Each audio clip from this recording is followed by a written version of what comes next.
ევრონიუსის და კვლევითი ორგანიზაცია იფსოსის ერთობლივი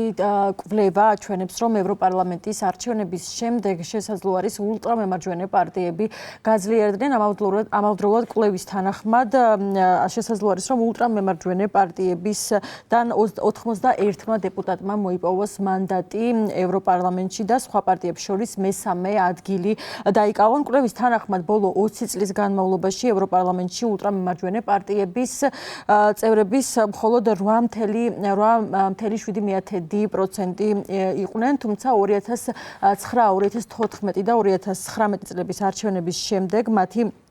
რაოდენობა 18%-მდე გაიზარდა, ხოლო კვლევის თანახმად ეს შეიძლება იყოს პირველი წელი, როდესაც ულტრამემარჯვენე ჯგუფებმა ევროპარლამენტის წევრთა მეხუთედზე მეტი 21.8% შეიძლება რომ შეადგინონ, თუმცა კვლევაში ასევე აღნიშნული არის ისიც, რომ მიუხედავად ამ ყველაფრისა, ეს არ ნიშნავს იმას, რომ ულტრამემარჯვენე პარტიებს აქვთ აბსოლუტური მხარდაჭერა. კვლევაში ასევე საუბარი იყო უკრაინის დახმარებასთან დაკავშირებით და აქ დაისვა მთავარი კითხვა, მნიშვნელოვანი არის თუ არა უკრაინის დახმარება და გამოკითხულთა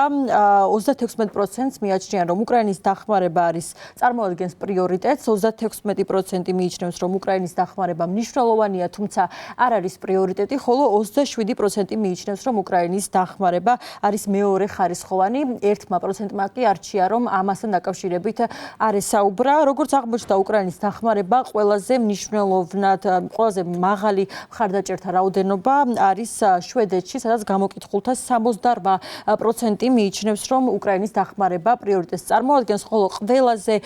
დაბალი მაჩვენებელი და დაბალი მხარდაჭერა უკრაინის დახმარებას აქვს უნგრეთში, სადაც გამოკითხულთა მხოლოდ 12% ამბობს, რომ უკრაინის მხარდაჭერა არის მნიშვნელოვანი, ხოლო 47%-ს მიაჩნია, რომ უკრაინის მხარდაჭერა არის მეორე ხარისხოვანი. ყველაზე დაბალი მხარდაჭერა გამოხატეს მათ, ვინც ულტრამემარჯვენე პარტიებს აძლევენ ხმას, როგორც კვლევაში არის აღნიშნული. ასევე კვლევაში საუბარი იყო ევროკავშირის გაფართოებასთან დაკავშირებით და ამ საკითხში ყველაზე პირველ ადგილზე არის უკრაინა, რომელსაც 45% უჭერს გამოკითხულთა მხარს, ხოლო ეს არის 10%-ით უფრო მეტი ვიდრე საქართველოს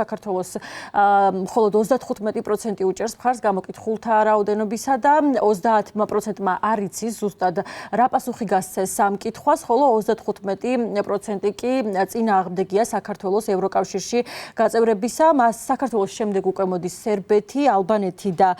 თურქეთი და კვლევის თანახმად საქართველოს ევროკავშირში გაწევრების ყველაზე მეტი მხარდამჭერი აღმოჩნდა რუმინეთში, სადაც გამოკითხულთა 64% მხარს უჭერს ქვეყნის ევროკავშირში ინტეგრაციას, 26% კი ეწინააღმდეგება ქვეყნის ევროკავშირში გაწევრებას, ყველაზე ნაკლებად უჭერენ მხარს ჩეხეთში, საფრანგეთსა და ნიდერლანდებში გამოკითხულთა მხოლოდ 17% აცხადებს, რომ საქართველო იმსახურებს ევროკავშირში გაწევრიანებას.